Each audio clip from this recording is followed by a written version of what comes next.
सगळ्यांनी सांगा तुम्ही. काय नेशन वॉन्ट्स टू नो. का तुम्ही हिंदुत्व सोडलं? का तुम्ही लाचार झालात?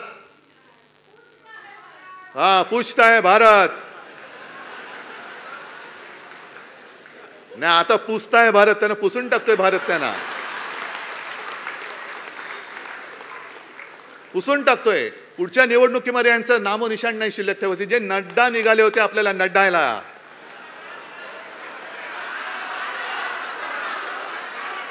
की फक्त भाजपा शिल्लक राहील. नड्डाजी, नड्डा संभाल के रखो.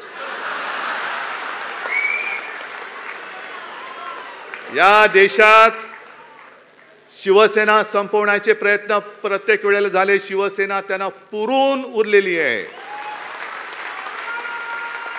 त्याच्यामुळे मी भारतीय जनता पक्षाला सांगतोय, जे मगाशी थोडंसं राहिलं, शिवसेना प्रमुखांनी जे मला सांगितलं की आत्मविश्वास आणि अहंकार यातला फरक लक्षात ठेव. आणि म्हणून मी एक जुनी आठवण, आदित्य तेव्हा शाळेमध्ये होता आणि शेतकऱ्यांचं आंदोलन आपलं चाललं होतं, देता की जाता. दिवाकरजी, आपण सगळे, विनायकजी वगैरे सगळे नेते आपण नागपूरच्या सभेत होतो.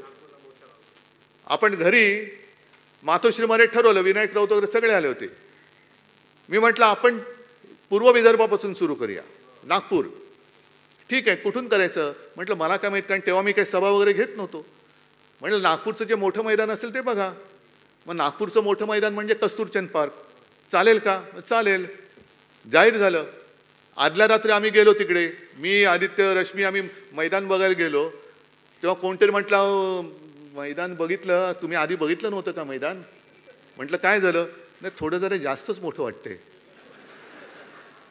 दुसऱ्या दिवशी सकाळपासून जे तिकडे रीग लागली, आदित्य जाऊन खिडकीत बघायचा आणि मला येऊन सांगायचा, बाबा आजची तुझी सभा सॉलिड होणार आहे. मी त्याला सांगितलं, लक्षात ठेव आदित्य, ही माझी सभा नाही, तुझ्या आजोबांची सभा आहे. सभा प्रचंड झाली. म्हणजे ओसंडून वाहत होतं कस्तुरचंद पार्क. आणि त्या पार्कात कोणी सभा घ्यायची हिंमत करत नव्हतं, हे मला नंतर कळलं.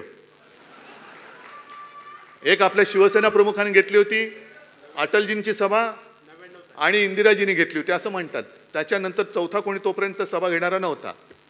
मला काय, मी घेतली सभा, ओसंडून व्हायलं. संध्याकाळी घरी आलो, शिवसेना प्रमुखांनी मला विचारलं, काय रे, कशी झाली सभा? मी त्यांना सांगितलं आणि म्हटलं की आदित्य मला म्हणाला की खिडकीत बघून, कारण तो जेव्हा जेव्हा खिडकीत बघायचा तेव्हा ट्रक, रिक्षा, टेम्पो, म्हणजे जे मोदी म्हणाले ट्रक टेम्पो तसे नाहीत, लोकांनी भरभरून चाललेत, झेंडे घेऊन चाललेत, शिवसेना जिंदाबाद घोषणा देत चाललेत.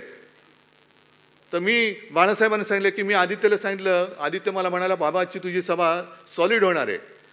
तर मी त्याला सांगितलं की आदित्य, माझी सभा नाही, तुझ्या आजोबांची सभा आहे.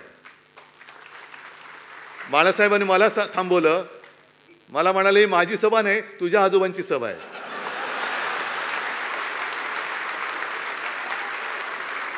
आणि मला म्हणाले, एक लक्षात ठेव उद्धव, ज्या वेळेला तुझ्या डोक्यात तू कोणीतरी आहेस अशी हवा जाईल, त्या क्षणी तू संपलास.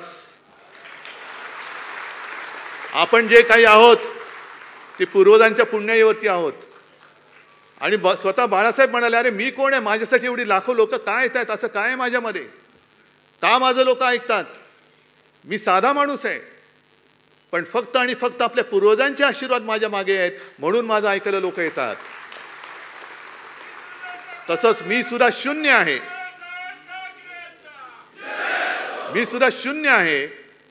आणि बाकी सगळे तुम्ही जे आहात, तुम्ही शून्याच्या मागे उभं राहायचं का पुढे उभं राहायचं हे ठरवणारे तुम्ही लोक आहात. शून्याच्या मागे उभं राहिलं तर काय किंमत असते आणि पुढे उभं राहिलं तर काय किंमत असते.